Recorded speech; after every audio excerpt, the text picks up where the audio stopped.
Hey everyone, thanks for tuning in. Before we get to the interview, let me introduce our special guest. Dr. Mohammad Jamali is an economist and educator with international experience, currently serving as an instructor at Kaiser University and holds a PhD in economics from the University Putra, Malaysia. He has held academic appointments at various universities, including Malaysia, Iran, Canada, and Kuala Lumpur.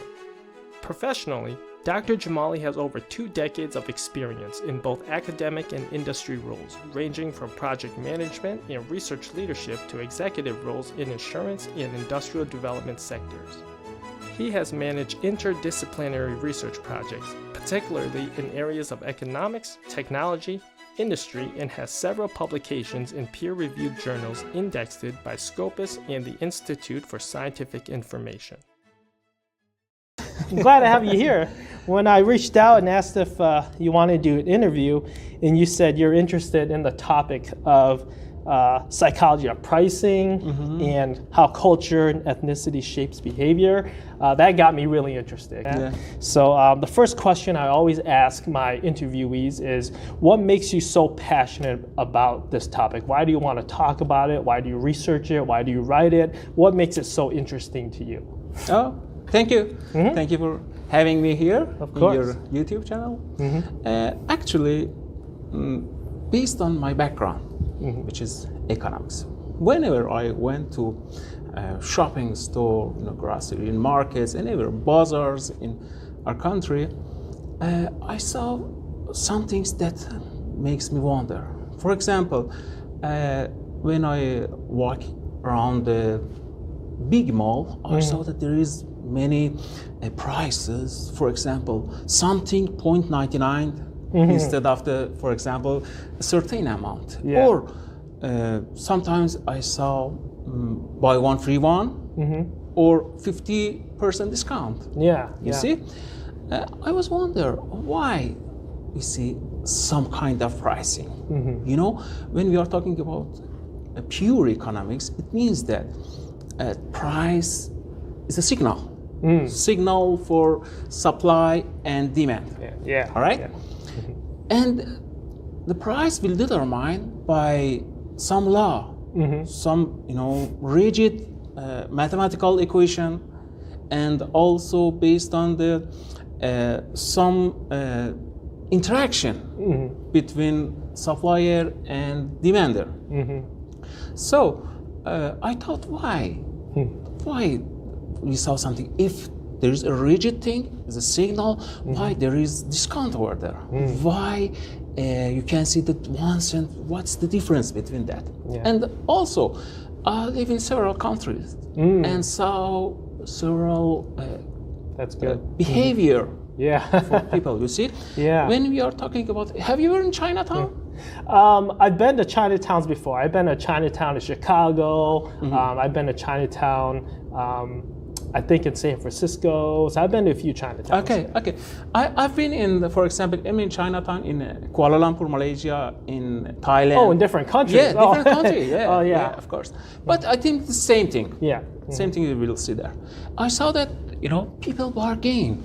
Oh, price, yeah. isn't it? Once I was in the Kuala Lumpur, I walked through the Chinatown. I saw a watch. That's fake Rolex, and I surprised. I asked the sellers how much that's price. Told me that's about 1,000 ringgit. So I start bargaining. I start bargaining more than half an hour, and finally we deal with a price around 100, 1/10 of the. Wow. Yes. Yeah. I feel Yeah, that's a big discount. Yeah, discount. But I will go to my home and check the website. There's a online shopping center, Shopee, called Shopee, and I saw that the price is 50. Wow. You see, those cultures allow you to bargain. But if you go through the, for example, a market in US, in another country, Middle East country, there's no any way for discount. So the pricing is different. You know, in Chinatown, the price is more than 20 times the real price. Why? Because people bargain. But the other culture, no. So I thought that why in economics we concentrate on certain formula. We have to find what variable are important, more important, what coefficient is more important, and put all of them in equation, and try to estimate the coefficient, then find the price. So that's complicated method. How they can consider some kind of prices. So I try to study that. And that's nice. Yeah, and I found. Do you think, I'm sorry to interrupt, but do you think maybe, and I'm just curious before I lose my question, do you think when people negotiate, do you think it comes down what people agree to buy the product for in countries that bargain?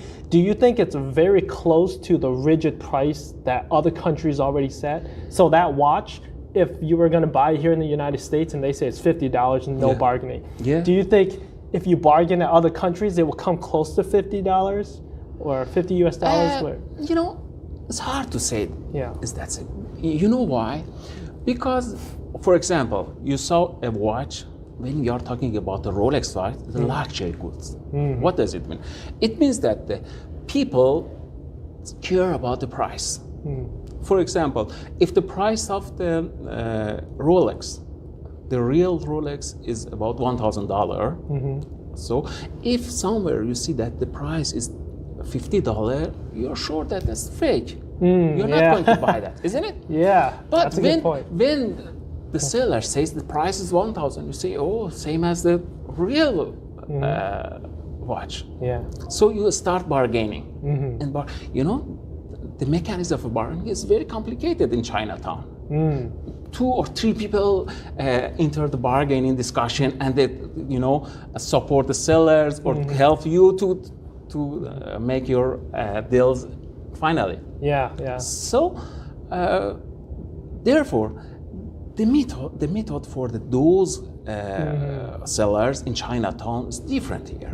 You cannot sell your fake watch in $50 here. No one, because in US, culturally, people believe in brand names. Believe on something like fashionity. Even with cars, they want American-made cars or something. They're really brand oriented. Brand oriented. You're right. So we cannot compare those behavior belonging to, for example, Southeast Asia, Asian, or maybe in some Latin America. But in US, in Canada, in Germany, you cannot see some behavior. No, that's a good point, because when my wife and I were on our honeymoon and we went to Indonesia, you bargain for everything. My wife's smarter than me, so when we went to go buy stuff, she bargained. For me, I was just like, oh, how much is this? And they gave me a number. I said, okay, and I try to convert and figure out how much that is and stuff, right? In US dollars to see if I'm getting a good deal. But I would not bargain. It was all my wife bargaining. But I'm like, wow, they bargain a lot here. But I think in the US, and it could be, I'm just guessing here, but in the US, we consume so much, and the US is a big country. There's like, 350 million people here. I think a lot of times people just want to get their product and go, because we're very fast paced. Like fast food here is a big thing. People just want fast. So if everyone goes to the store, like Walmart, and they have to bargain for everything they want, it'll take forever. People be in line. They're like, hurry up. I want to buy stuff too. So I think maybe that could be a reason here in the US is just set price, buy it, check out, go home. Yeah, exactly. Time saving. Or for example, for Amazon, you can, fast delivery is the most favorite services in US. Why? Because they need that, for example, that were bread hot, that food hot, not cold. That's why the culture is different. But you mentioned a good point about your wife. Have you ever known that the bargaining patterns different based on gender? Oh, I didn't notice that. Yeah, exactly. You know, I saw a study mentioned that based on gender, women are more. They bargain more? Yes, or? they bargain more, and they are more care about the price. You know, that's based on psychologics. You know better. Yeah, and correct me if I'm wrong, but people say majority of the market is controlled by women because women spend more money, purchase more stuff. And it's funny because when you go to like... And budgeting families. Budgeting, yeah, exactly. And it makes sense to me because when you go to the store and you'll see accessories for women, their section is way bigger. You go to the women's shoe section, the clothing section, more women. Then you go to the guys section, and it's like the smaller part. Suits, shirts and stuff. Yeah, stocks. Simple stuff. Yeah, women, they have so much more, and it's because they buy more, they spend more. Of course, that's right. So I saw these different things, and I decided to go through the why happening to pricing. And I found that, you know, psychology, perception, culture, and many other things affect pricing system. Yeah, politics too, right? Yeah, of course, politics. You know, when you are talking about the countries, interrelation between countries, you know, international trade, the pricing is, for example, think about the tariffs. Tariffs, that's what I was thinking. I was like, the tariffs right now. Tariffs affect pricing. Yeah. And what's the source of tariffs? Nowadays, politics. Politics against, for example, China, Mexico, and any other countries in the world. So you can see that there are many effects. So you cannot say price is just a number. Yeah. That's not number. I think that's the behavior. You know, you cannot predict what will happen to price. You know, sometimes you prefer to buy, for example, a bottle of water for $12. Maybe sometimes you are not going to buy $1. No, have you ever happened? You see that you are stuck in the middle of the nowhere. You don't access to anything, and there is a grocery sells you $12 per bottle. If you're thirsty, you gotta buy thirsty, it. you can buy it. So sometimes you said, why I buy the situation? I will go to my home and drink water because I need. So you see that there's different situation based on different behavior, different people. So I tried to went through the details about that, and I found that that's very good. And you know what keeps me passionate in the pricing is that how different people, different culture, even different behavior, different gender can have affect pricing system. You know, if you look at the pricing for female, for example, for facing cream. You never can sell as a sellers a face cream, for example, in $20 if your competitor price is $60, because no one trusts on your. They're like it's lower quality because it's lower pricing. Because at that kind of the goods, the price shows quality, shows premium. Shows exclusivity. That's why when you are talking about the women, you have to decide how to price. So you can see there are different situations that change our pricing policy.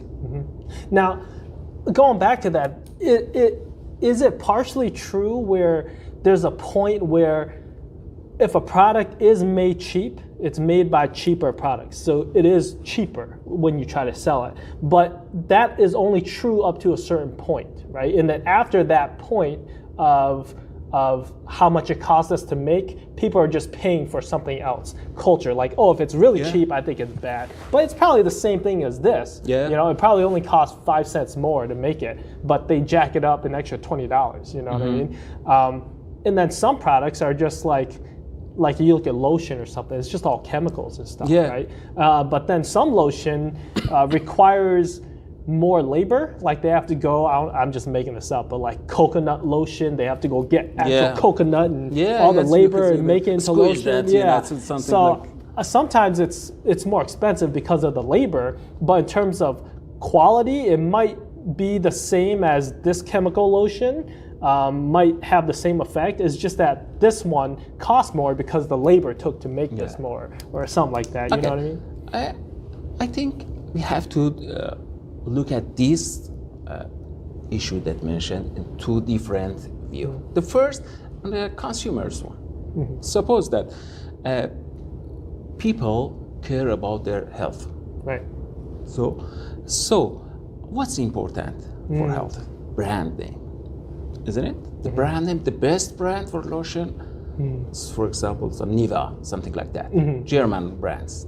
So you trust that. You pay whatever it is. Why? Because your health is insurance. Your skin is important for you. Right.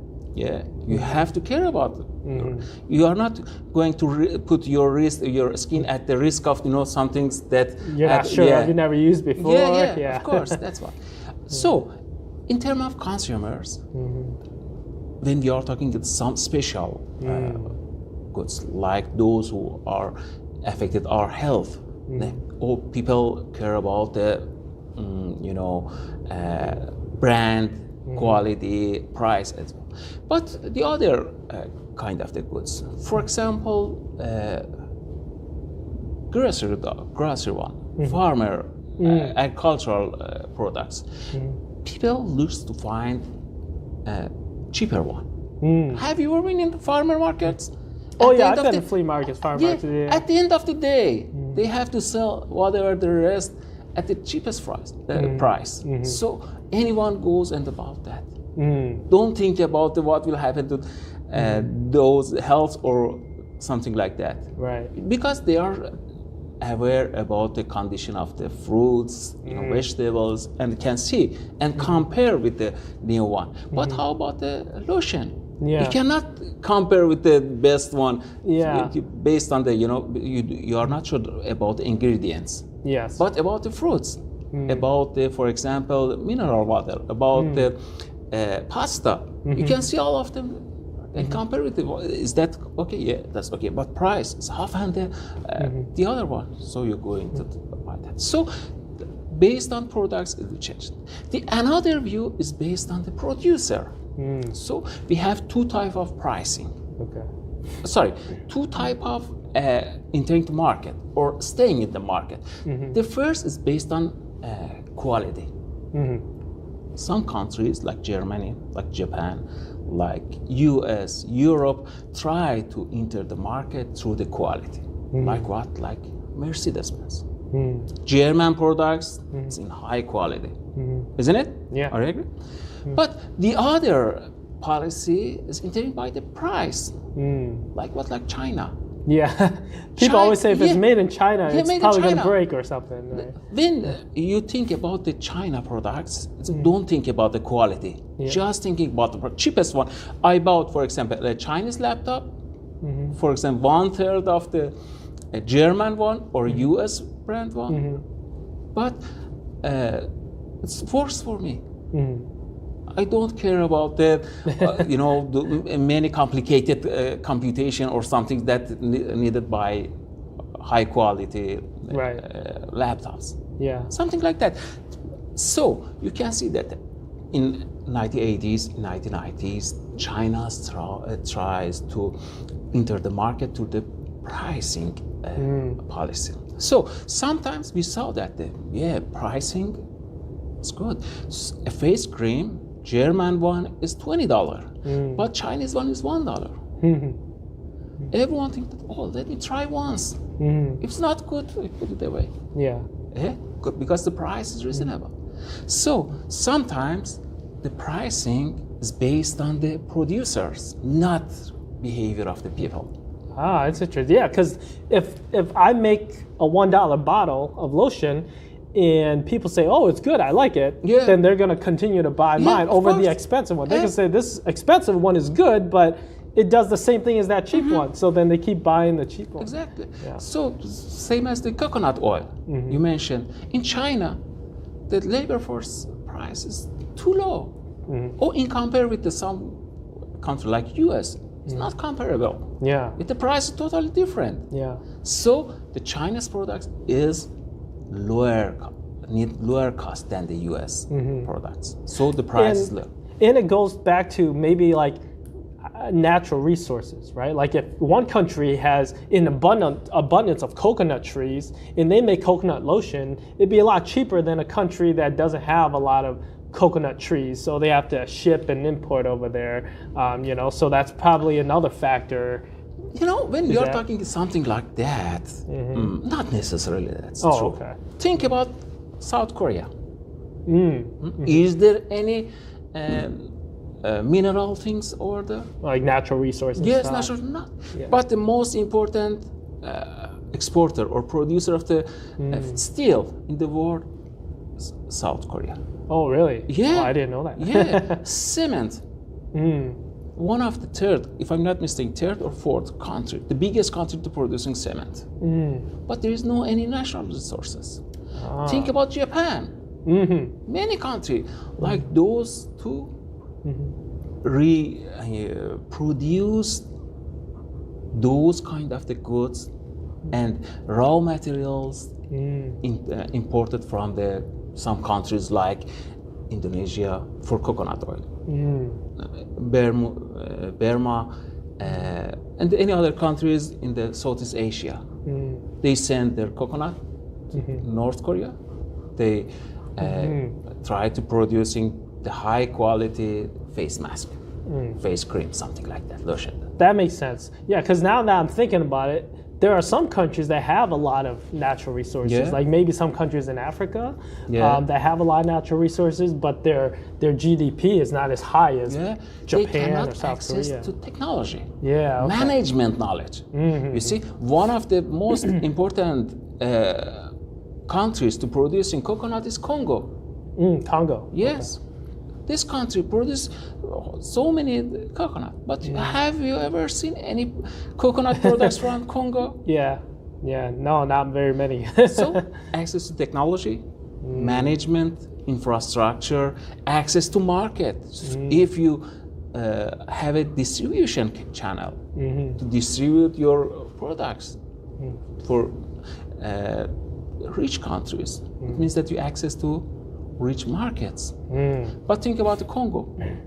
If Congo tried to produce a coconut lotion, it has to send their products to Sierra Leone, Ghana, those poor countries that's surrounded by African ones. You see? Yeah, that makes sense. Yeah, so Congo cannot be exporter of the coconut creams, but South Korea can.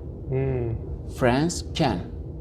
That makes sense. Yeah. That reminds me of an economist, Milton Friedman. Do you know Milton Friedman? He gave the analogy of how many people it takes to make a pencil. He said the rubber comes from a rubber tree somewhere, and then it goes to another country, and they make the rubber into an eraser.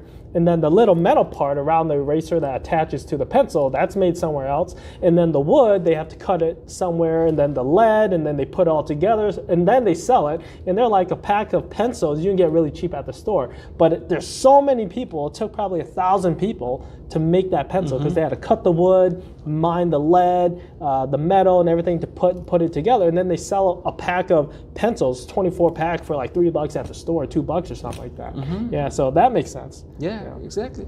So that's things are related to pricing, the culture, economy, international trade, behavior, and any other things. So that's why I'm passionate about the psychological pricing, and I still trying to learn more about that.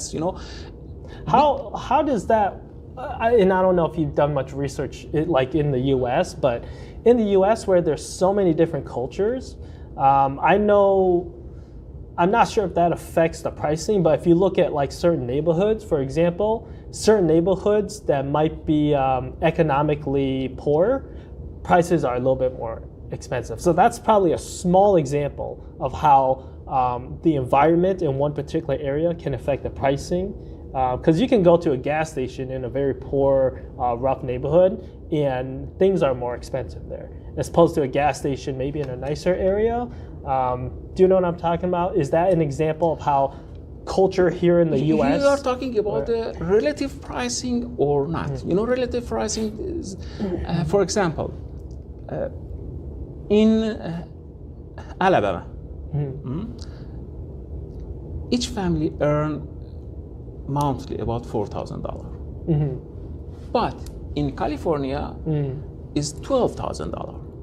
Right. So the price of gas in Alabama is, for example, $3 per gallon, but in California, $6 per gallon. Yeah. If you compare the relative price of gas in terms of the income, $3 in $4,000, and then in California, $6 in $12,000. It means that the leader portion of Californians allocated to gas. If you're talking about that, yeah, sometimes for poor people, the relative price is higher than the other one. Why? Because the price normally are fixed. For example, some kind of the goods like gas. You know, there's not any differences. That there are world price that you know rises by the import and export of the gas and something like that.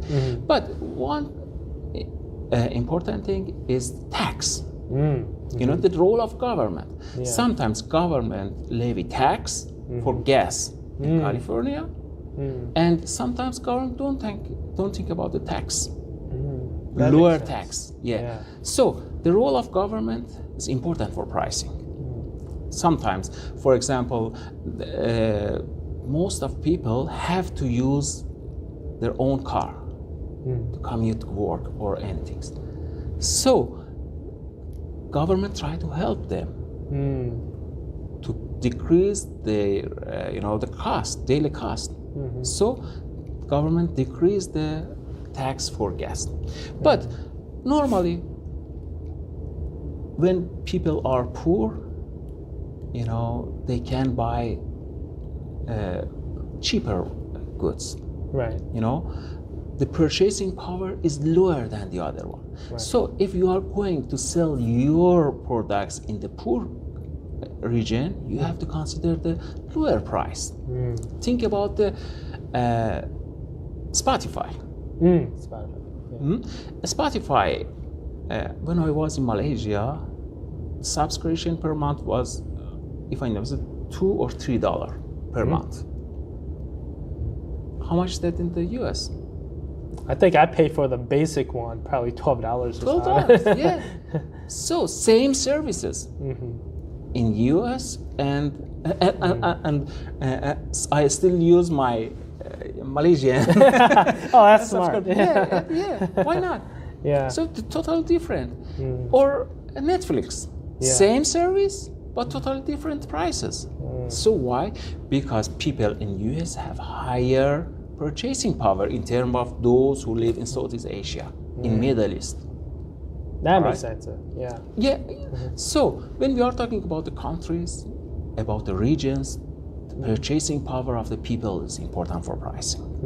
Many countries, you know, when you are talking about, for example, online purchasing, you can sell your products to all the people around the world. In Mali, Africa, in Malaysia, Southeast Asia, in Iran, Middle East, in Germany, Europe, in Mexico, in anywhere, isn't it? Can you sell your products at the same price?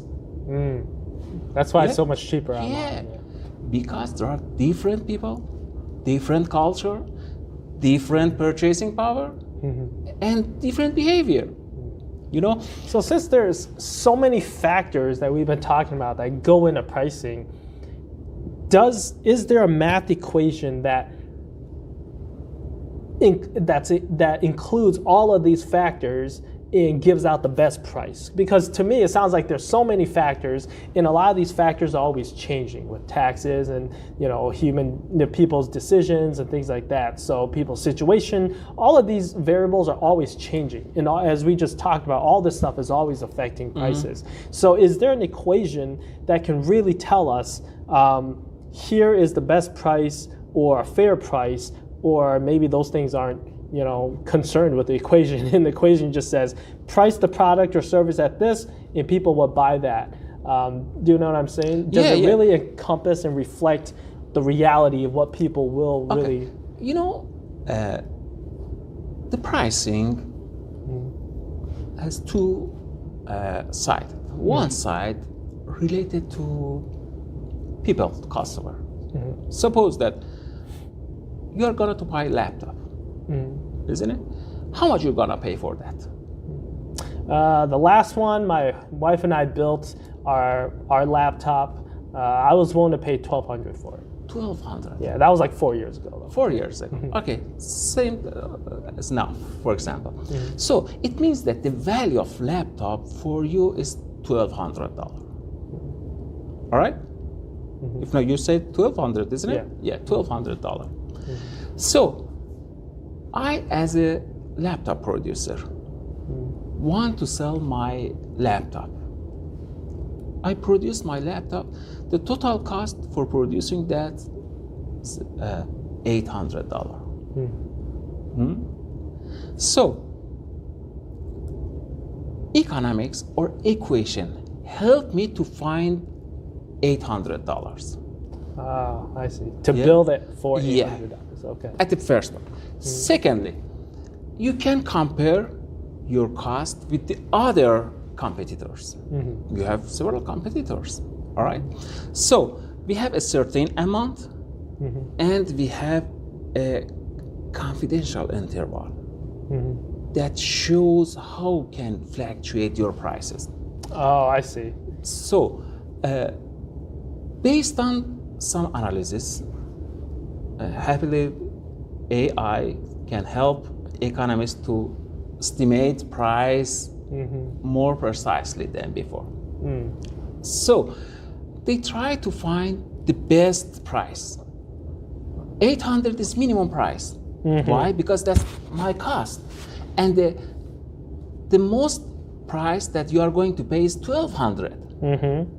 So, but you think about it. I never know about how much I'm willing to pay. Yeah.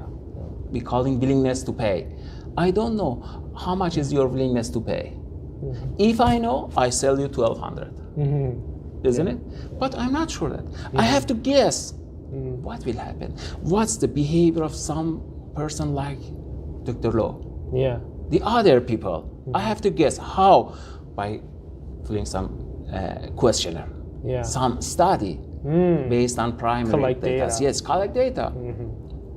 Yeah, like if Big they data. know that like Dell computers are mainly for school people who are not trying to play video games or do crazy programs, they just need something simple. Then they can say, okay, we can make computers so that it's simple and it works and does everything that what our niche of population, our clientele wants to do, and we can make computers for them. Kind of like me, I got a Dell because I'm like, I just want something simple that I can have Microsoft Office on, I can access the internet, things like that. I'm not gaming and doing all this crazy stuff. So. Yeah, of course. So if you buy a laptop from a company, they send you a questionnaire.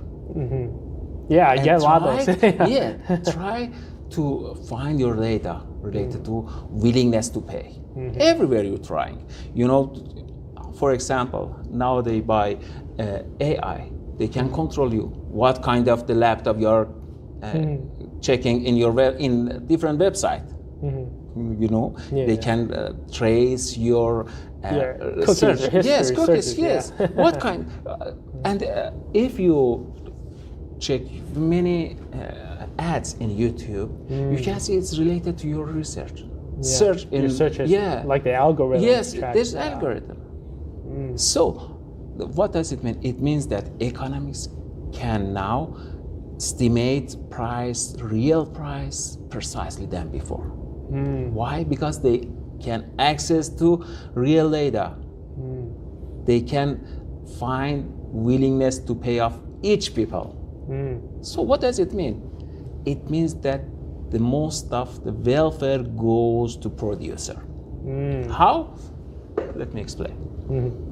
Suppose that you want to go and buy a laptop at $1,200. You go to shop and see, oh, that laptop is $900. So you feel good, isn't it? You consider to pay $1,200, but the price is $900. Yeah. You keep I look at the specs to make sure it's a good processor. Yeah, too, same. Touch the screen same situation. applications, You told me that 3 years ago you bought same, laptop $1,200. Now same characteristics, same spec. For that one is the $1,200, for example. So if you go to the shop and see that the price is $900, you will be happy. Yeah. And those happiness, those enjoyment is the consumer surplus.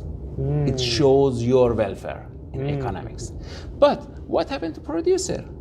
Producer cost was $800. Now he sell $900. There's $100 profit for producer.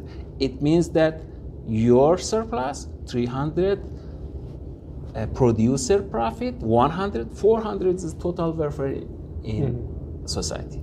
Nowadays, they trying to find your willingness to pay. So next time you are going to buy the laptop, they suggest you $1,200. And what will happen to you? Your surplus going to be zero, but how much the profit of the producer? It's $400. All your welfare transferred to producer. What happened to society? Nothing. Welfare from one side goes to other side. But is that good or bad? I was going to ask that. I was like, so is it better that they collect our data? Because if they know what we're willing to pay, and then will they make it cheaper? Moral thing. That's the moral thing. Actually, I think, based on my opinion, that's both bad for consumers. Oh, it's bad for consumers. Yes, for them bad to get consumers. Our data. Yes. Why? Because they know how much you're going to pay. How much is your willingness to pay? When they know that, they propose the higher prices for you. But if they make I'm just playing devil's advocate here, but if they know our data and they know what we can afford to pay, I mean, realistically, nobody wants to pay for nothing. If they get everything for free, they'll take it for free. But realistically, when people say what I'm willing to pay, they're really saying what I can afford to pay. So at the time, if I had more money, I would buy. My wife and I would have built a $3,000, $4,000 laptop. Right. But since I wasn't able to afford as much, my limit was $1,200. And to me, that's what I was able to afford. Now, if these suppliers know all that because they track our data and they know, the average middle class can afford a $1,000 laptop, we should make computers for about $1,000 because that's what they can afford. Isn't that good for them then? Because they're saying, we need to make money, so you have to buy our stuff. But we know that average Americans can only afford a $1,000 laptop, so we have to make laptops around $1,000 profitable with $1,000 and make all the specs that people look for. So in a way, does that benefit us? That's some kind of playing. Let me explain to you. Suppose that you prefer a simple general laptop that works normally for you, isn't it? The other one prefer higher processor, the other one prefer higher hard disk, and maybe a higher monitor, for instance. So, the first of all, the willingness to pay is based on spec of the what you're laptop. looking for. At the first step, companies try to build customized laptop. You say, if you want low speed processor, you can choose. It shows that based on the willingness to pay, you can customize your products. So they can sell a laptop in $800 to some person, $6,000 to another one. You know, the different range of prices. That helps producer to absorb all the consumer surplus, consumer welfare. So sometimes you can see that, but I'm sure that in near future, they know that Dr. Low wants laptop with this certain specific at this price. When you go there, they find you based on your cell phone, etc. You know, geofencing. Have you ever heard about that? I haven't. You know, geofencing is the AI-based geographical control people. Really? Yes, based on your handphone. Sometimes they use, for example, you pass through the shop, you can see that and text comes from that shop to you. I wonder how they know my number. Because they know though you enter their zone and they find you, send SMS related to discount or any other things. Yeah. So when you go through that shops, they found that Dr. Low comes to okay, prepare your laptop. That's he needs. And you know, it's the best, you know, situation for them to sell each products based on the willingness to pay for those one. For, you know, nowadays we are talking about big data. What is for? To know better people, to know how to estimate their behavior, their psychological thing. You know, I think it's absolutely, it's not possible 100% to find that. Yeah. But roughly, they can do that. Is it fair to say then, like, mathematical equations and pricing gives the producer an estimate of how much it'll cost, how much they could possibly make, and how much they could possibly sell it for? But in terms of what we can actually sell it for, that's not determined by an equation, but by data collected by people. Yes, exactly. But those data is based on equations as well. Oh, but okay. Handled or calculated by AI, not by economists. Yeah. So they try to calculate that one. And also, you know, the important thing is that the companies access to you know, state-of-the-art technology, but people does not. Why? Because they have money, they have budget, they can invest on technology, and based on that, they are, you know, one step ahead compared with the consumer. So in the new situation, in new era, all the things is for producer, not for consumer. Maybe competition changed that one. Yeah. Competition between, for example, Spotify and Amazon, Netflix and Apple. Try to help increase the welfare of a consumer too. So the competition is good for competition the consumer. good. But at the beginning point, I'm afraid so that nothing happens, something like that. Yeah, but is it possible to say that even though there's competition, both competitors or many competitors know that there is a threshold they cannot go below in terms of pricing because they will go out of business? So if Walmart can sell, I don't know, if Walmart can sell chairs or tables for $10, competitors know that that is minimum. They can't go below that, right? Otherwise, they won't make money. So they know that they have to kind of stay around $10 or $12. So sometimes there's no competition, you know? Sometimes the competitors have to sell for the same price.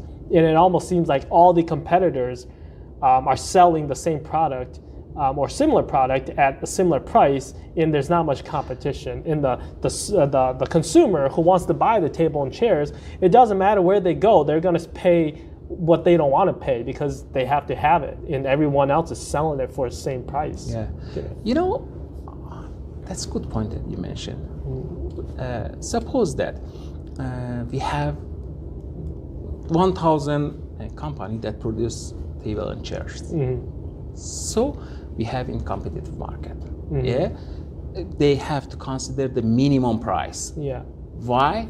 Because if the price goes up, a new producer enter the market. Why? Because there are incentives to be there. If the price dropped and they entered the loss area, one producer exit the market. Why? Because they lost. Yeah. Therefore, every time we face with the minimum prices in perfectly competitive market. But normally, it will not happen something like that. There are 5 or 6 producer, isn't it? And try to control the market. And they do something like inclusion, trust, and at that situation, they try to shape some kind of business like merger and acquisition. You know, absorbing total market power to control the market.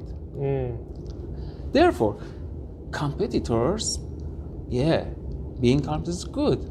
But if the number of competitors be high enough, not 6 or 7 or 10. If the number of the competitors goes up, they cannot do something to control the market. Right. The other one, when we have 2 competitors in the market, at that time, they go through the game theory strategies. So that's one when we face with the 2 competitors better than we have 6 one. Why? Because they afraid each other. They try to control the price. If they are not care about their price, the competitors apply aggressive pricing. Try to drop price at the minimum level, even near 0. Wow. Yeah. So it's better for the consumer if there's less, and if, correct me if I'm misunderstanding, but it's better for the consumers if there is less competitors or 2 competitors compared to like 5 or 6? You know, because they're average? No. If there is more than, for example, we call it perfectly competitive market. Perfectly competitive market is some kind of market. The number of the businesses is too much, more than 1,000. There is no any entering or exit barriers in the market. Oh, okay, I see. Price is the fixed. All the companies is price taker. They cannot affect price. And also they produce same goods and products. There is no any differences between, like milk, agricultural products. There are perfectly competitive market. Best market for all society is perfectly competitive markets, and the welfare of the society in the highest level, and the most people have highest consumer surplus. But in the, if I'm not mistaken, now I forget the term, but in monopoly, we have one company. It's the worst one. We have 2-sided monopoly, perfectly competitive. The second one is 2 or 3 companies in the market. So the next one is 10, and whether the number of the firms in the company increases, the situation is getting better. But when we are talking about the less than 10 companies in the market, it means that they try to make a trust with each other, merge and acquisition with each other, and they change to monopoly. But when there are 2 companies, they are afraid of being monopoly. Why?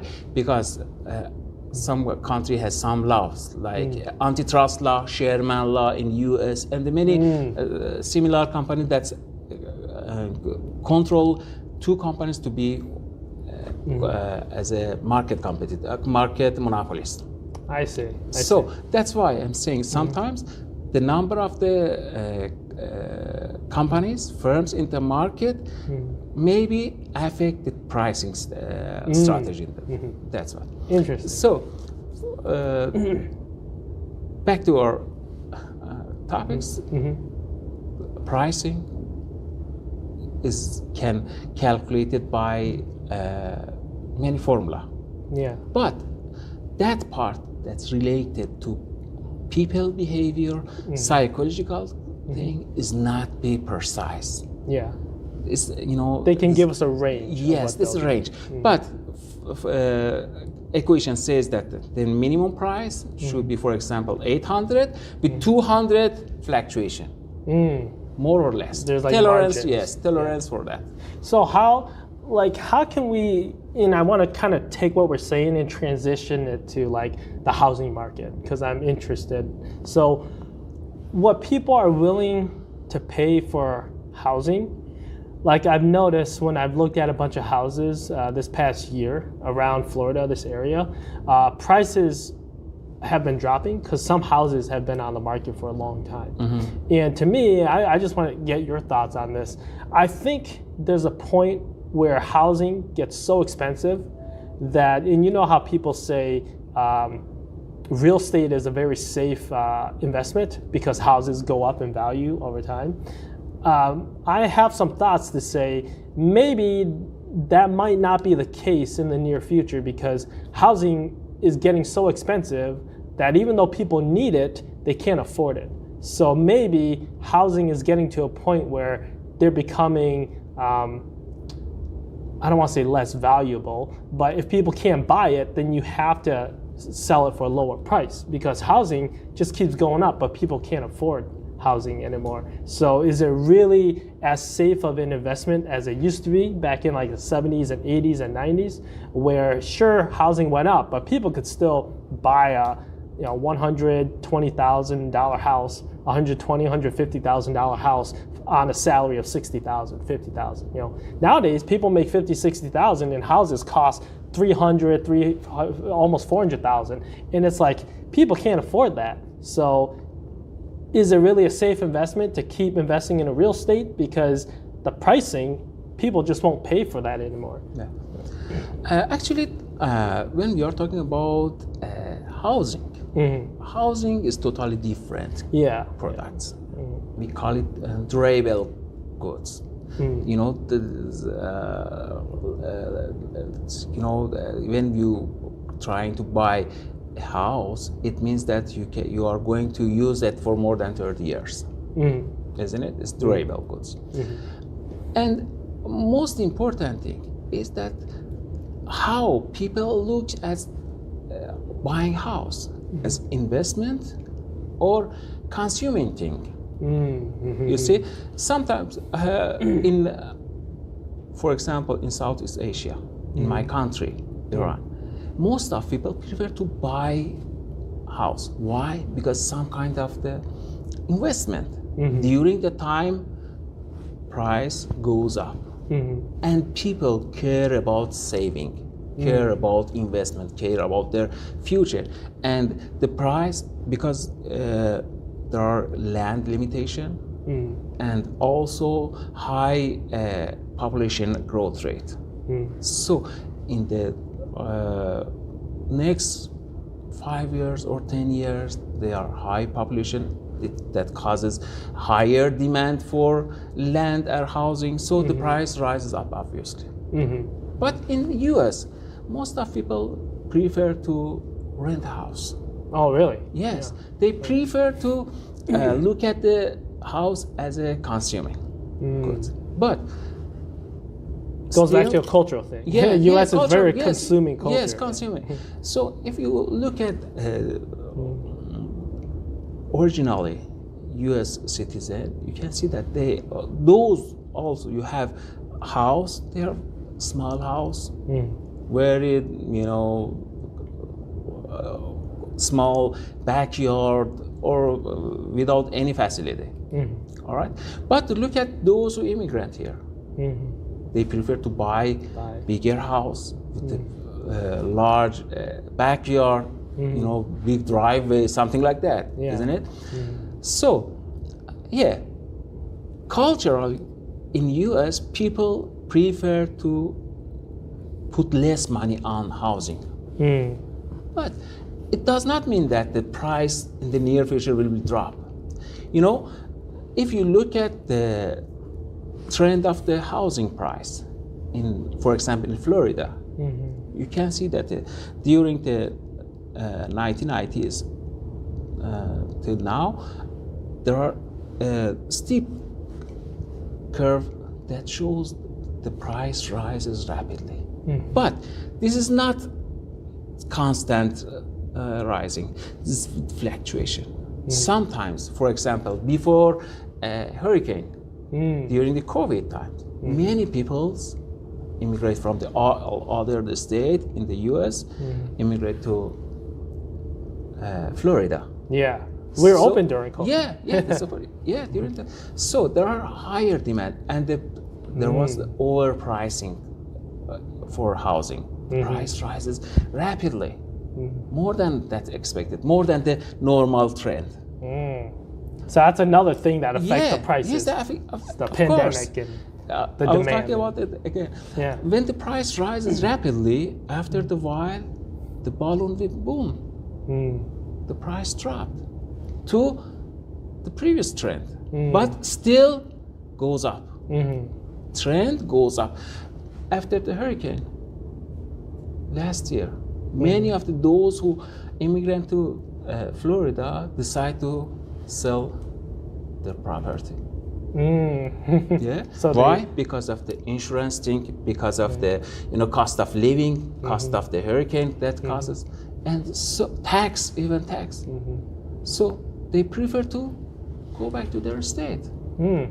So when I hear on the news and stuff, and I don't know much about all the financial and the terminology and all the patterns about housing, but when people talk about market predictions and housing predictions, and they say, oh, there's going to be a crash and all this stuff, I mean, is it really predictable? Because there's all these factors that we really don't know. And like we said, some things we might not be able to predict as accurately. So can we really predict all these market housing and fluctuations, if it's going to go up and down? Like, I can understand with COVID, if Florida says, oh, we're going to stay open during COVID, so it makes sense people who don't want to be doing all the COVID stuff will come to Florida, but they didn't know that until it happened. Exactly. But you hear people on the news talking about market predictions, 5 or 10 years down the road. Here's what's going to happen the next decade and stuff. And I'm like, I'm always curious, is that really accurate, or what are your thoughts on all that? No,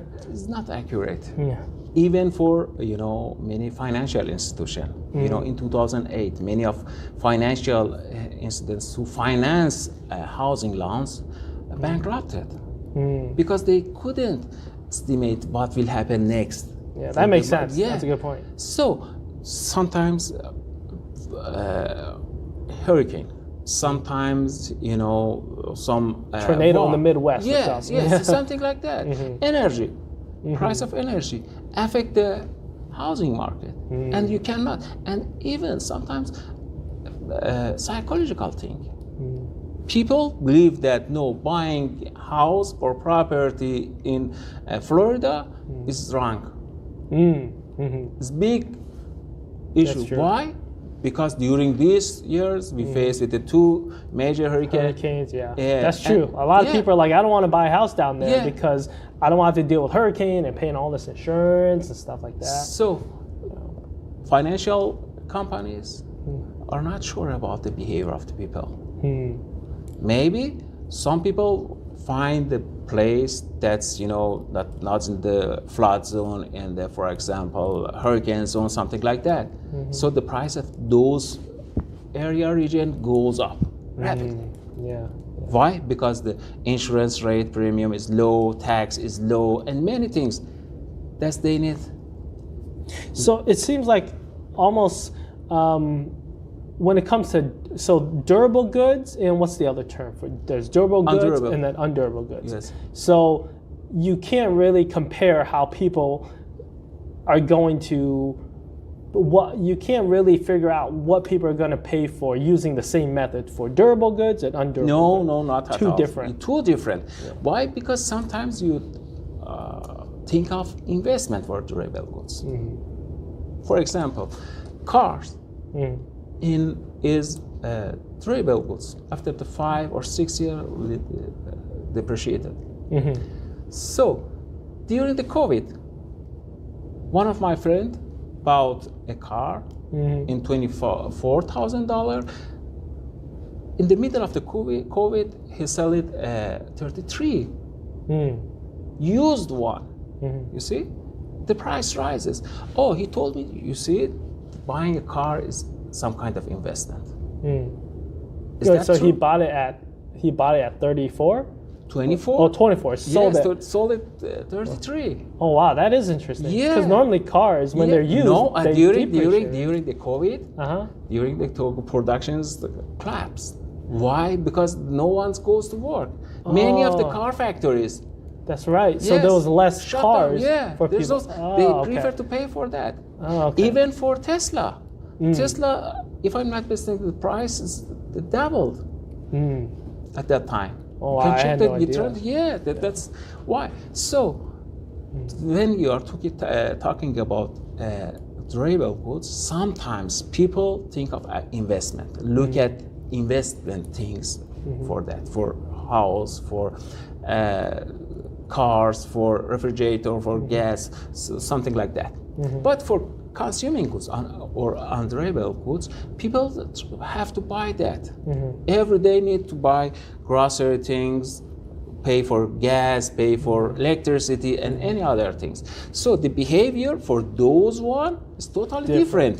For that one.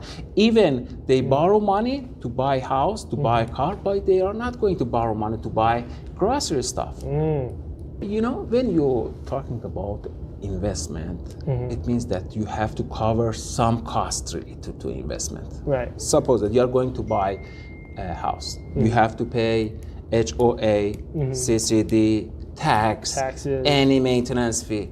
But you, as a renter, you're not going to pay anything, just rent. So for those people with fixed income, that's better to rent a house and pay just rent, nothing. And each evening sit on the chair and back right and drink his beer. It's some kind of the lifestyle. All right. So for those one that can cover some kind of the investment cost, they try to invest in durable goods, like housing. Housing needs more cost. You have to keep your property for more than 3 or 4 years as investment. After that, you can sell it with a huge amount of money, profit. So you have to cover the cost of the property during these 3 or 5 days. That's not small. No, things. it's not. So I'm curious though, is it possible that the culture changed here, and I'm just talking about the United States, is it possible the culture changed because of the pricing? Because sometimes I think, does culture change and then the price comes after, or does the price change and then the culture change? Because I think before, and I could be wrong, but I think before a lot of Americans used to buy houses. They used to buy houses. Now I think people prefer to rent partly because culture, they might not want to put in the maintenance to take care of a house, but there might be some people who want to buy houses, but they can't put a down payment. They can't put 20% down. They don't have the best credit. They can't go get a loan. It's too much money. So for them, they want to buy a house, but they have to rent because they can't afford a house. So maybe we see more renters, the culture changing, we see more people renting because they're like, I can't buy a house. And the houses I can afford are not the houses I want, or they're way out away from where I work and school, and it's just not worth the investment. So, okay, why we need the house? Why we need our own house? We need shelter. No, our own house. Why we should buy a house? That's a good question. I think eventually one thing could be houses tend to be bigger and more privacy. For what? For family gatherings. Maybe people just want more space. Family gatherings. Family gatherings, I think, is the cultural. Things, cultural. That's isn't it? Yeah. I'm not sure about everyone in U.S. with the same culture. You know, in my culture, family gatherings is very important. Same living room, yes, living room in our house is the big. Yeah. But bedrooms are small. Why? Because people prefer to be with each other. Yeah. But here in US, all the living room are small, but bedrooms are big. Yeah. Have you ever seen that? I have. Yeah. So, what does it mean? It means that there is no any family gathering. Therefore, if there is no, maybe there's family gathering for But once small or twice. family. Yes, Yeah. once or twice. Yeah. In our culture, every week we had family gathering. Big party. Yes, big barbecue, yeah, something. Yeah. yeah. 20 or 30 people gather with each other Yeah. each week. So maybe twice or triple time during the year. So for family gathering, no, it's not good reason for that. Right. Therefore, maybe People, privacy. They like People, their privacy. privacy. Or they don't want to keep. They don't want to keep moving, or maybe they don't want to deal with landlords or neighbors. Yeah. Because I know a lot of people who live in apartments who are like, I'm ready to move out. I don't like my neighbors. It's too Yeah. many people. Of course. You know, things like that. There's some problem like that, especially in apartments. Yeah. That's kind of the apartments that problems that happen in apartments. Yes, you're right. But culturally, it'll change. How we can change? Let me explain an example based on my example. I remember that in 1980s in my country, people prefer to be renter. Why? They say that everywhere I go to the new house with the new owners, everything's good, and I enjoy to be renter. But after the while, the price of the land goes up. Why? Because population growth rises rapidly, and demand for house rises. And in the short period of the time, the price of the housing, if I'm not mistaken, the index of the housing from 50 increases to 175. It means that 3.5 times more than previous year. And at that time, those who were renter faced with a big loss. They couldn't buy house. After that, the culture changed.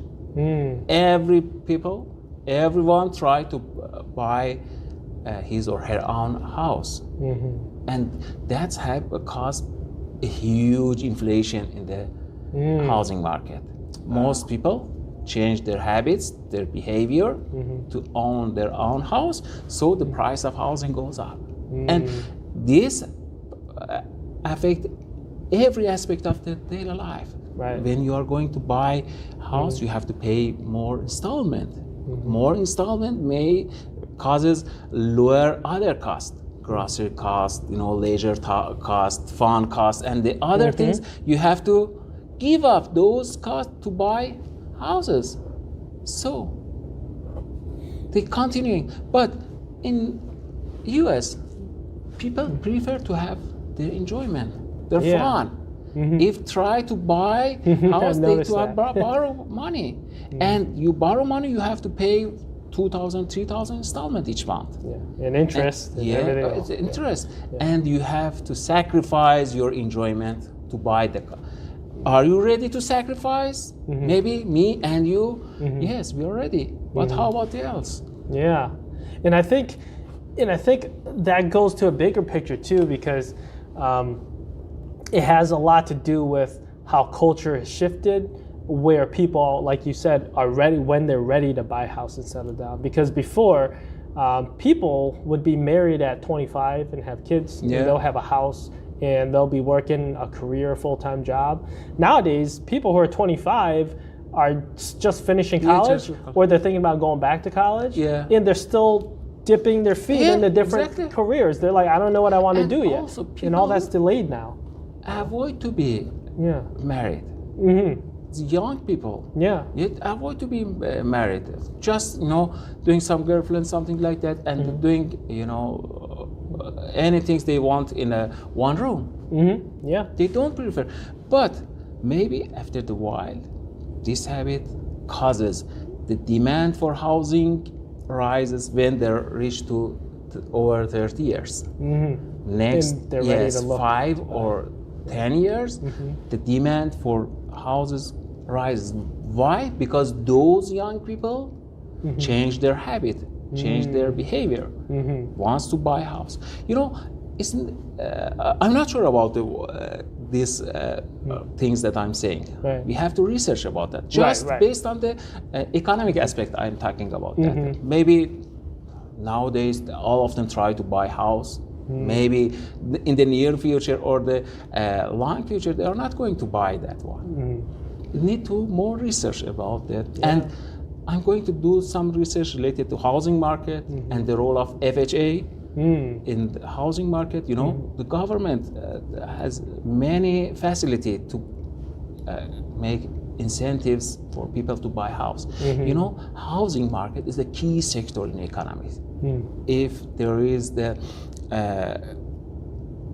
good situation in housing market, causes every other sectors have a good profit. House needed the appliances, need the painting, furniture, everything, lawn maintenance, everything. Everything. So when this sector grows, all the other sectors always grows. It's the engine of the economics. Yeah, that makes sense. Yeah. Well, so is it safe to speak? Okay, so one thing I'm curious about is Florida, we have I don't know if you noticed this, but if you drive around a lot of the country roads, you see developments everywhere, neighborhoods, people building houses and everything. But we have really bad traffic down here in Florida. And I don't see that if people don't keep up with the infrastructure, I don't know if I don't know if that's a thing that would deter people from buying all these houses, because I read somewhere that a lot of these neighborhoods where they developed houses and built houses, the developers are taking a loss. No one's buying those houses for whatever reason. And also down here is kind of a vacation state. So sometimes a lot of these houses, people come to B&B and stay and then they leave, you know? For example, many of the property in Florida bought by Chinese. Oh, really? By Arab people. You know, during the 2024, the governor of Florida abandoned buying property by Chinese people.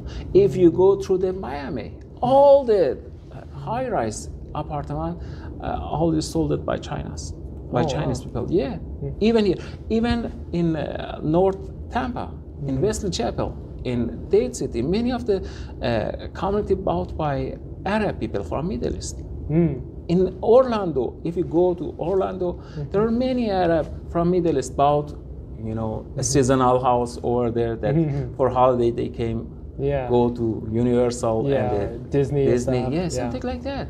That's why there are so many community, but traffic, infrastructure is the same. Yeah, because I think that would deter a lot of people, because I've heard people say, I like Florida, I like the weather, but they're like, it's expensive, and the traffic just to get to work takes an hour. So they're like, oh, I think I might move out of the state and everything. But I'm thinking, Florida, that might be bad for Florida's economy, right? Because like you said, housing is the powerhouse of the economy. And when you have all of these houses in these developing neighborhoods that they're building, fresh built houses, but no one's living in them, that's really going to affect Florida, exactly. The whole state.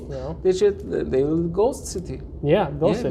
Many of the cities in the Florida changed to ghost cities after last year hurricanes. Many of the, especially China's one, Arab peoples came back to their country, and they decide to sell their property. And that's why you can see that the number of the house for sellings increased rapidly in 2025. But if you look at the different region, you can see that some region still have growth in the prices. Why? Because of the flood zone.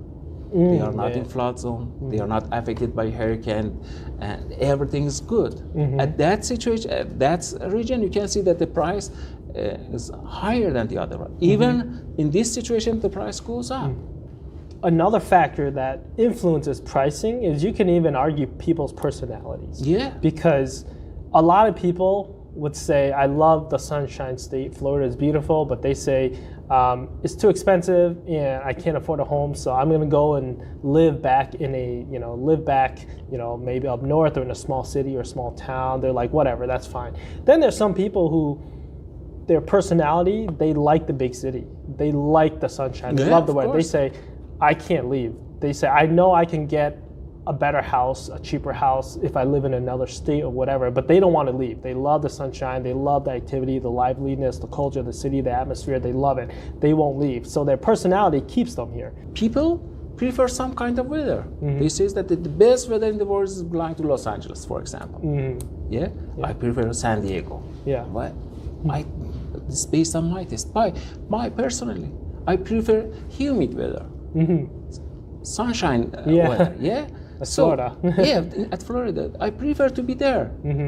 For me, it's better to pay more cost to be Florida than California. Or somewhere cold like up north.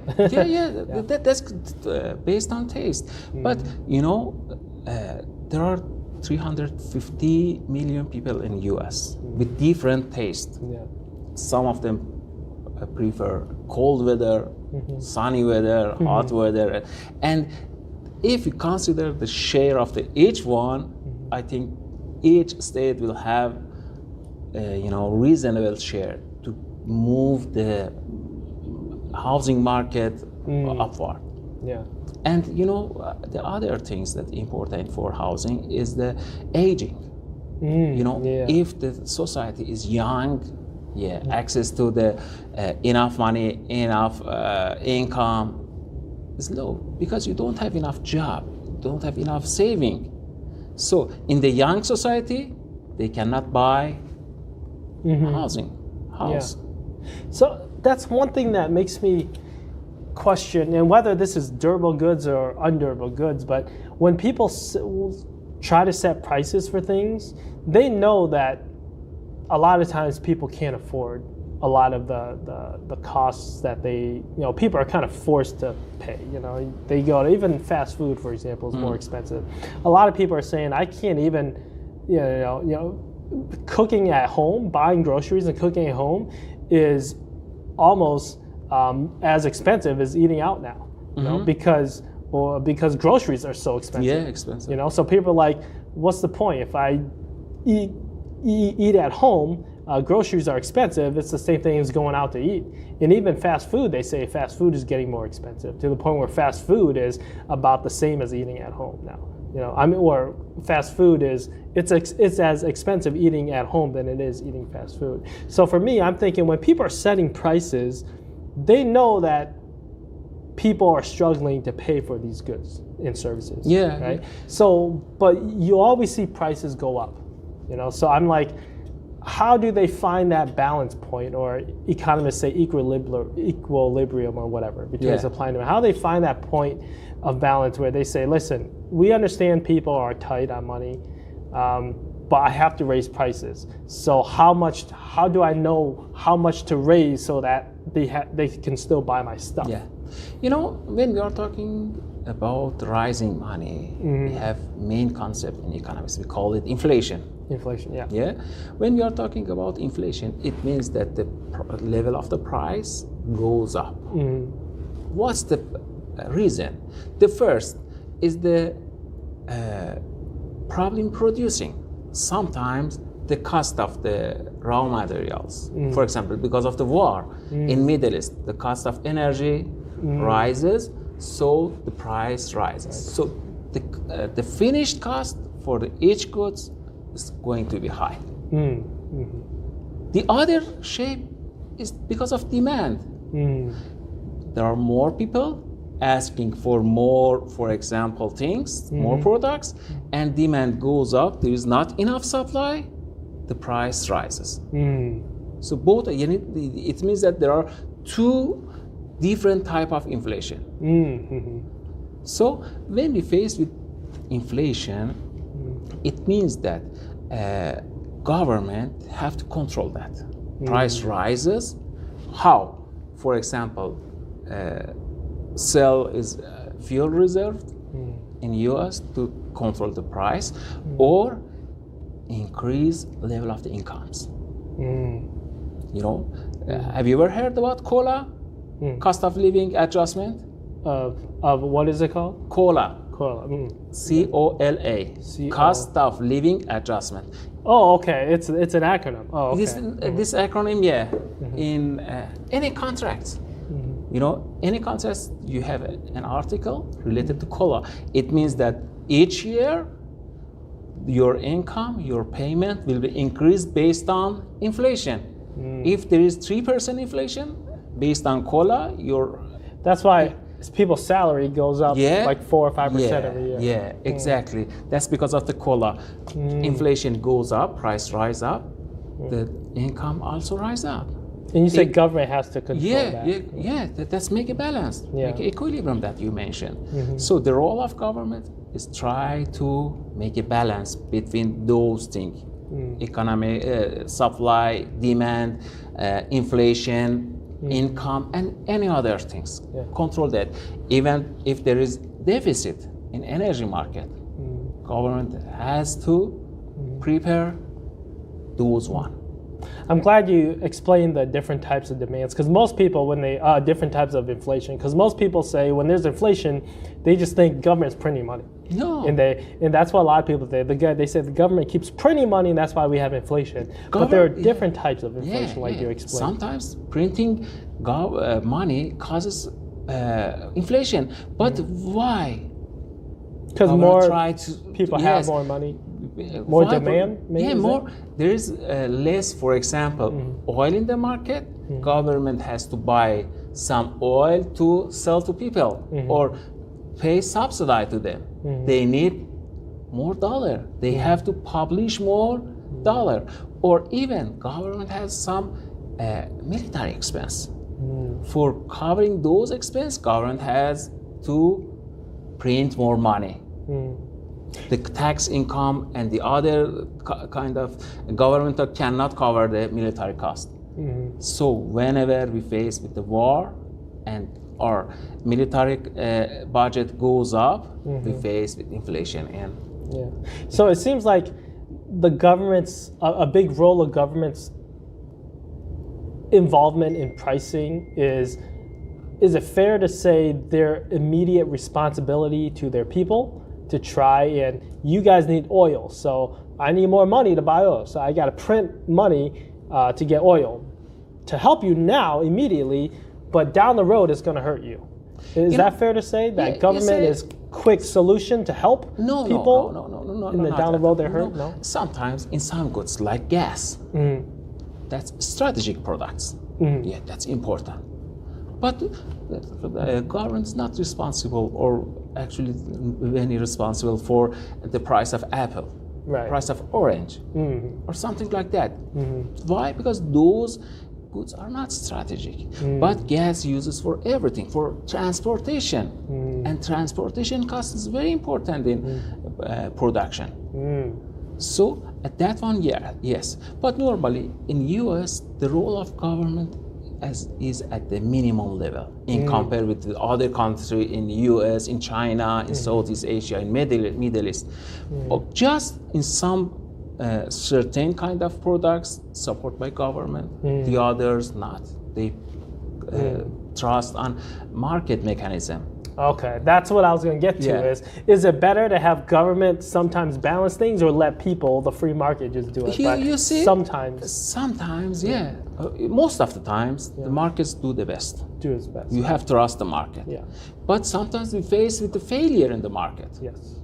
What does it mean? It means that sometimes we face with the monopoly. When we have monopoly, one company tries to sell his products at the highest price. Why? Because the highest price causes highest profit for them. The other one, for environment, green things. If the firms try to produce more, they don't care about the pollution. They don't care about the environment. That's true. Who should enforce them for that one? That's market failure. So at that situation, government should intervene in the economy. Right.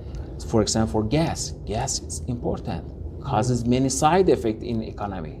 Government has to intervene. Or for national defense as well. Yes. National defense is very important.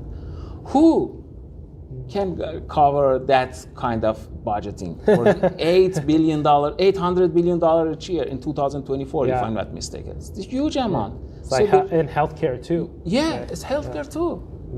So that's why the role of the government is important for pricing, and not in any markets, just strategic one. Okay, that makes sense. Yeah. So when it comes to like interest rates, that's set by the federal government, right? Interest rates. Yeah. How Federal do they, Reserve. Federal Reserve. Yeah. How do they go about setting the interest rates? I know it's intended to incentivize people, right? But like they want to lower the interest rates for housing and whatnot, so that people go and buy housing or whatever. I don't know too much about it, but how do they know to set the interest rate? The first is related to governmental debt. Governmental debt is financed by bond. Government sell bonds. Yeah. And if government wants to sell more bonds, needs more money, it has to pay higher interest rate. At that time, the interest rate goes up. If interest rate goes up, what will happen? It means that the inflation also rises. But so correct me if I'm wrong, but our national debt has been going up for a long time, but our interest rates have gone down compared to like the 80s, where interest rates were 20-some%, whatever. They were very high. Interest rates used to be very high with housing, and housing was very low, the price of housing. Now our national debt's very big, but interest rates are in single digits. So what is what is national debt, U.S. debt?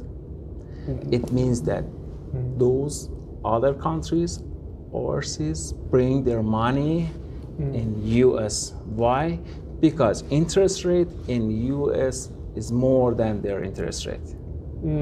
Yeah, interest rate in U.S. is low in compared with 20 years ago. Yeah. But how about comparison with China? How about South Korea, Japan? You see that the interest rate in U.S. is higher than in terms of the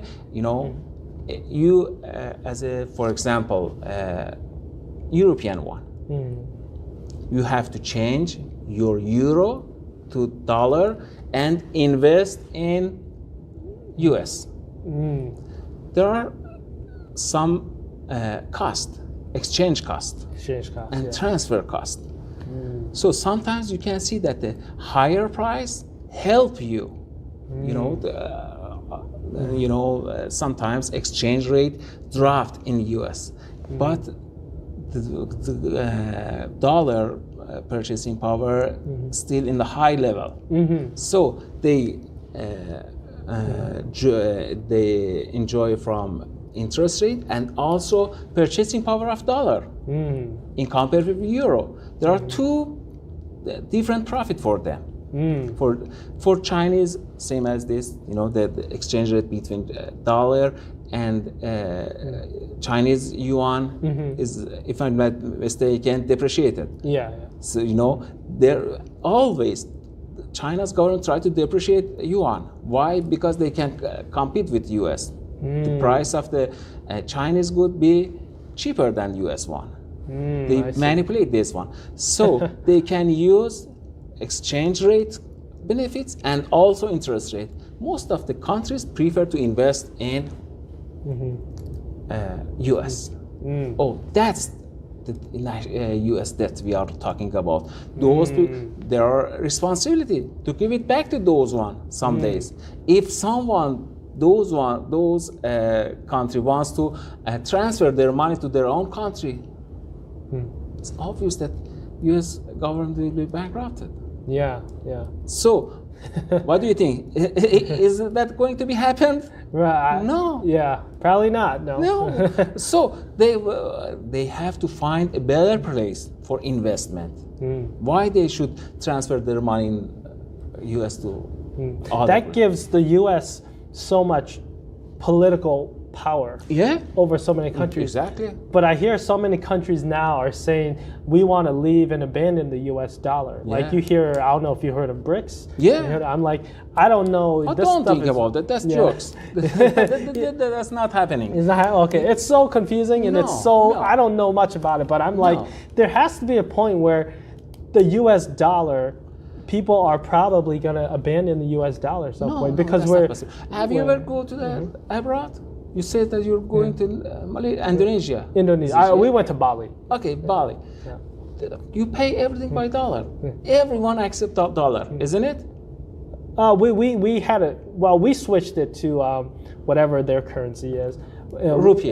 Rupee. Yeah, we Yes. exchanged Exchange it. it. For that. Yeah. Every exchanger accepts your dollar, isn't it? Yeah. If you go everywhere around the world, they accept the U.S. dollar. Oh, do they? But yeah, I'm sure they would, but I figured they would. because the worldwide money, dollars worldwide money. Yeah. Everyone accept that. But how about rupee? Indonesian rupee? No countries accept that. All right, that's true. Think about the BRICS. Who should trust BRICS? Just the countries in Yeah, it. just the countries. even those countries, Russia. I'm sure that the Russian do not trust the BRICS. Even the Russian ruble, they don't trust it. They prefer to keep their saving as US dollar. So those things in the near future is not threaten. So the U.S. dollar is still very strong. Very strong, Yeah, yeah, okay. very strong. Maybe next 30 or 40 years something happen for Chinese yuan. Maybe. But Right now, U.S. yes, no, dollar is still no, the right world now, currency. nothing. But isn't, and I could be wrong, but isn't the U.S. dollar worth less than like the Canadian dollar or some other? No, you know, I thought there was some currency that was more that's valuable. that's related to purchasing power. Okay, yeah. At this time, each 1.2 Canadian dollars equal $1. Oh, okay. You know, it means that the purchasing power is lower than US dollar. Okay. But that's not necessarily shows the power of the Canadian economy. You should compare, cost of living there, income, inflation rate, unemployment rate, import and export. There are many GDP, economics indicators that you compare. You know, just for example, Japanese yen. $1 is equal 104. I'm not about this day exchange rate. 104 yen. But is that comparable? When Because of that one? yeah.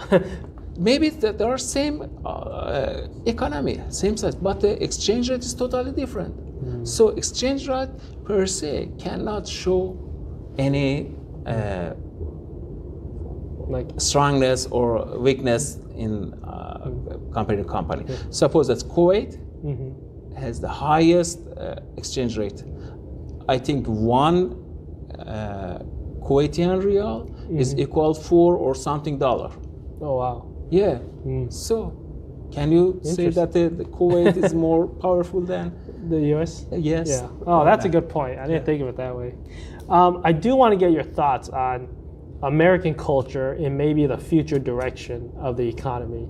So I think this is just my projection, and I don't know much about economics, but I think American culture is going down a road where we cannot sustain American demand. Do you know what I mean? American consumerism, unless technology really changes, which we're good at doing. America is really good at innovating and everything, but I think American culture is too consuming, is too demanding to the point where we're kind of digging our own graves and we're making it so expensive for ourselves to live.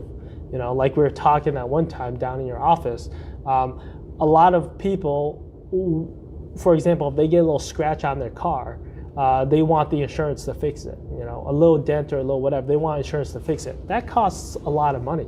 And when you have a lot of people doing that, that's going to raise up all of our insurance premiums, you know, and then that affects everybody. And if this happens in every sector of the market, eventually people are paying more for everything: utilities, insurance, housing, you name it, groceries, whatever.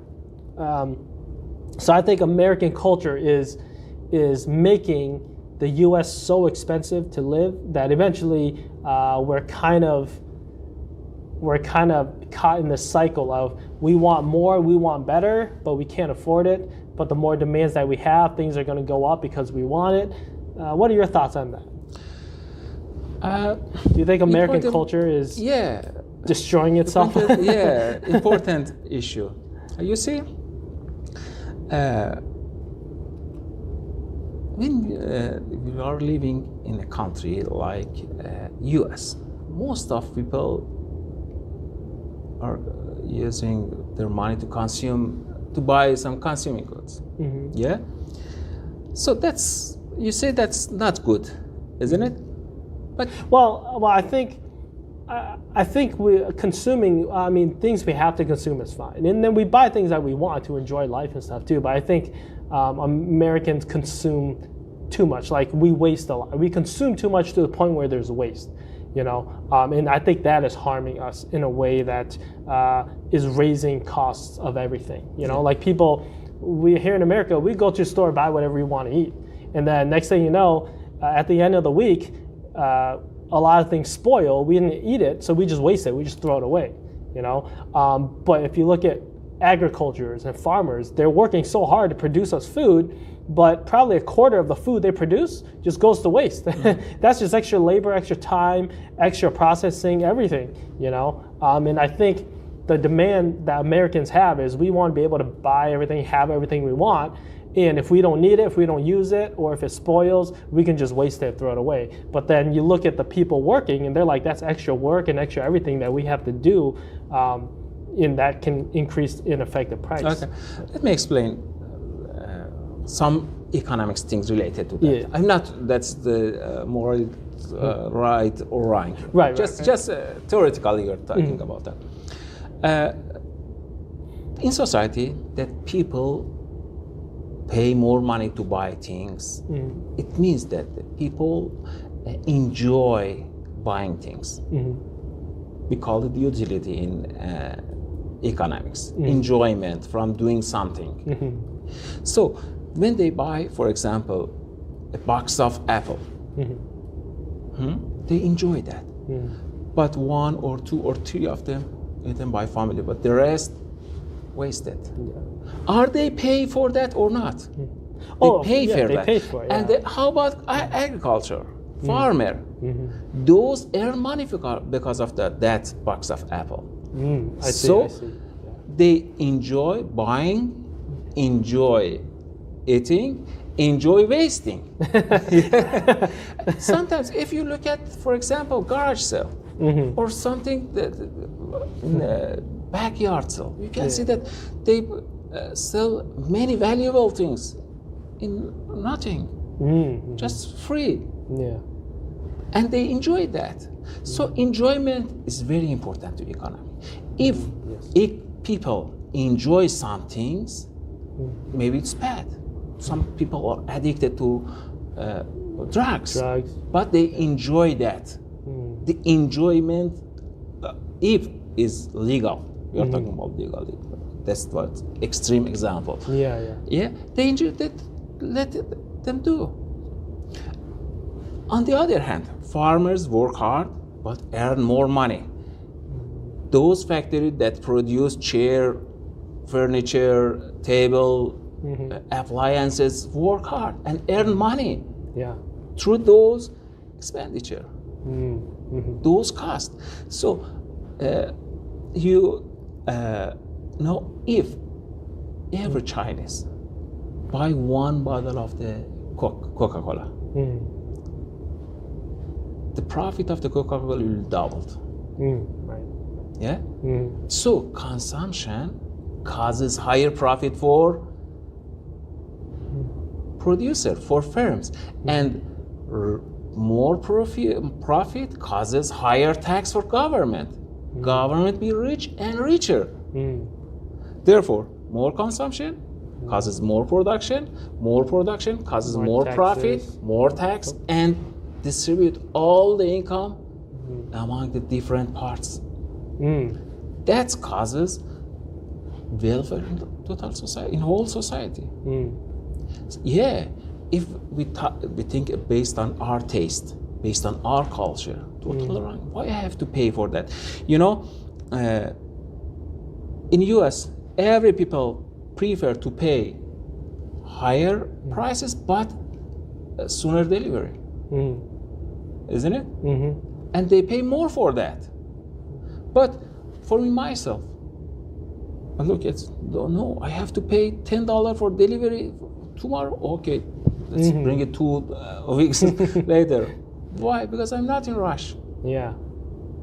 So that's why sometimes the culture, sometimes taste, sometimes psychology things change our behavior to pricing.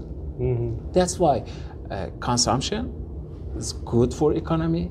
Saving sometimes is bad for economy. When you save money, you don't spend it to power the economy. Yeah. You keep your purchasing power in your pocket, bank.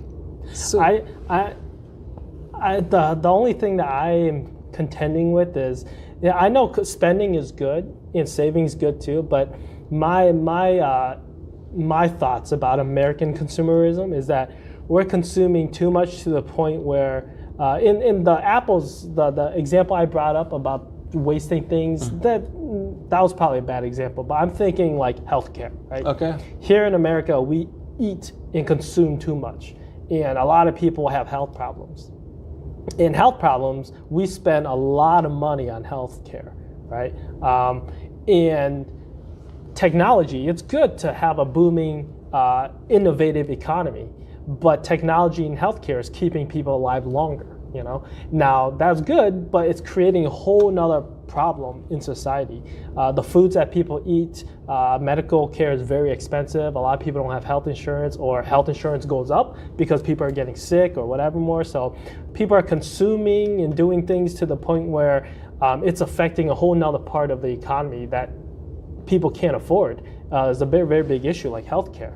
You know, and then now we have a lot of old people who are living longer, which is good because we love grandma and grandpa, you know, but old people are living longer, and when you live longer, it's more medical costs to take care of, you know. So that's just kind of my thoughts on how maybe America is consuming too much to the point where healthcare is a good example to show how America is consuming too much to the point where it's having consuming is having more negative effects than positive effects, if that makes sense. You know, every society, every country has some pros and cons. Right. Yeah? When we are talking about consumption in any aspect, people, you know, encourage to consume, even for healthcare. If you use some sugar, salty things, you know, any junk food, it causes problem for us. Okay, it's created money for healthcare companies, medical companies. So, in some, but if you compare average lifetime of U.S. citizen with the other countries, you can see that here is the higher than the other one that care about health insurance and any other things. That's a good point. Yeah? Look at, for example, in many Southeast Asia that I've had experienced there. There are full coverage, and in the cheapest one for insurance, medical insurance. But if you look at, for example, Malaysia, Thailand, Cambodia, the average life expectancy, yes, expectancy is lower than US. Interesting. So why? That means that, yeah, people use junk food, some manipulated genetically products, but they access to medicines, high quality services. Yeah, you have to pay for that, and also some insurance try to cover that. But yeah, you're right. That's the cause of this country, U.S. Yeah, everything's. They say what you call it. No one's perfect. Yeah. There's a trade-off to everything. Yeah, exactly. Trade-off for everything. If you want to access high standard of living, you have to consider about the healthcare.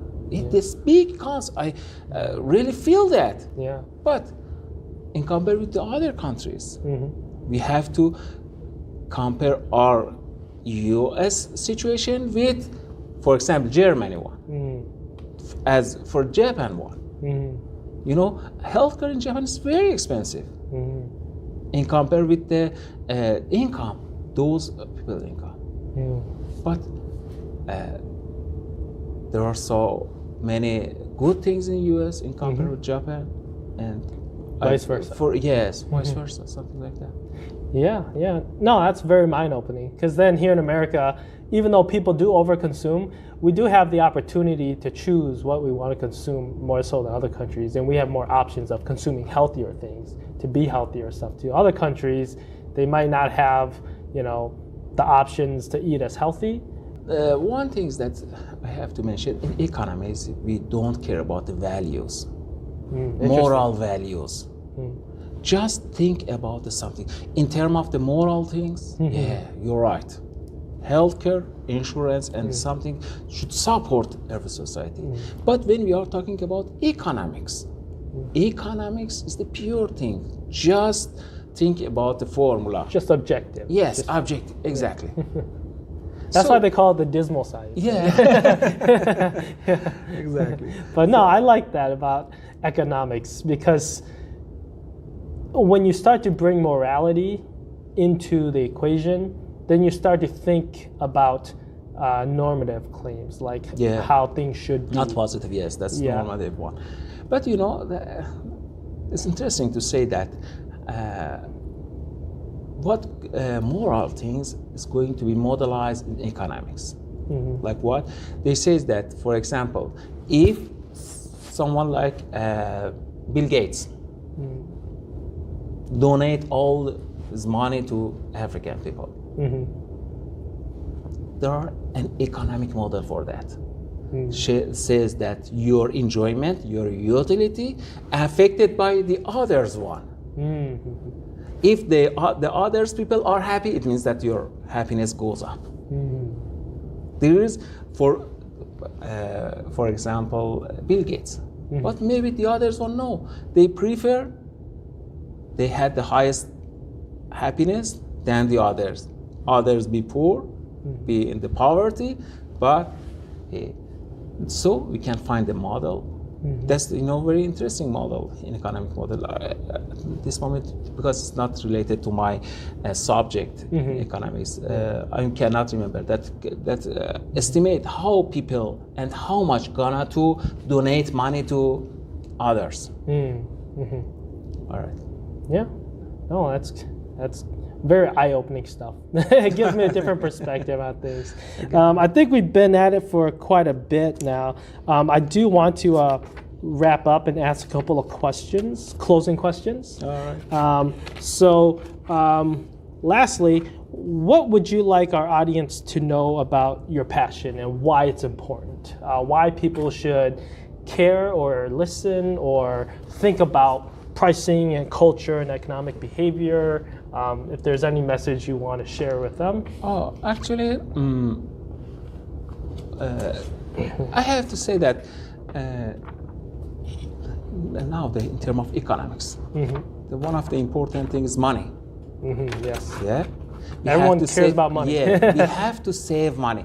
We cannot increase our earning, but we can control our expense.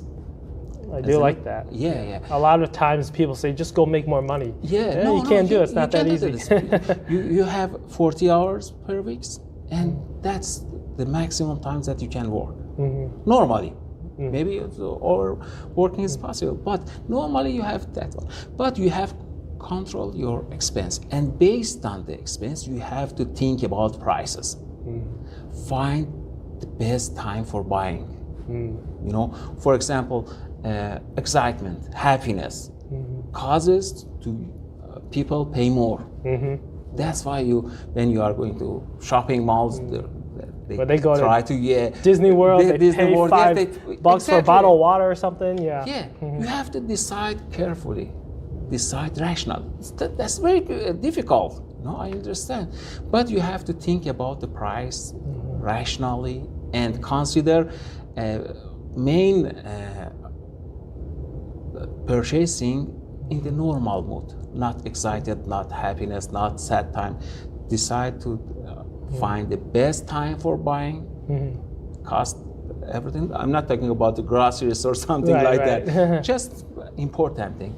And control budgeting about income and daily life. That's good. I like that. Thank you. Last question. So, what advice would you give people to help them discover their passion, as you discovered your passion about economics and culture and behavior and pricing? Based on my experience, I suggest people to look around. Explore a little more. Explore more. Be curious about the phenomena around us. Why something happened? Why people do something that we are not expected? Why nature do something that they never? Why there are so many, for example, hurricanes here? Why some environmental issue happened? Why our friend do something like that? All of them, if you try to study that one, if I go through that one, you can find something interesting for you. Curiosity and the research, I think, help people to find their passion, and I think it's very interesting. I like how you said curiosity, because at the start of our conversation, you were saying how you were thinking about why the prices at the stores, why there was 50% off and at this store and not that store, and you were curious about all of this. And then that led you to research, and that built some interest. And you started to find answers and more questions, and you just kept going, and next thing you know, you're like, wow, this is something I really enjoy learning and studying. It's based on my experience. Maybe the others have the better one, but I went through that and I found very interesting things, and I'm happy to do that. All right, well, last question. Did you have fun? Of course. Good. It was a great talk. Great talk for me, and that was beautiful. Good and thoughtful question.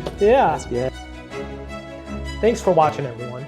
If you enjoyed that interview, please click like, share, and subscribe to support my content. If you have any questions for our guest, please leave them in the comments section or message me on Instagram for a response video and a special shout out to you. Until next time, I'm your host, Rocky Lowe, saying, learn with purpose and live with passion. Stay rational, folks.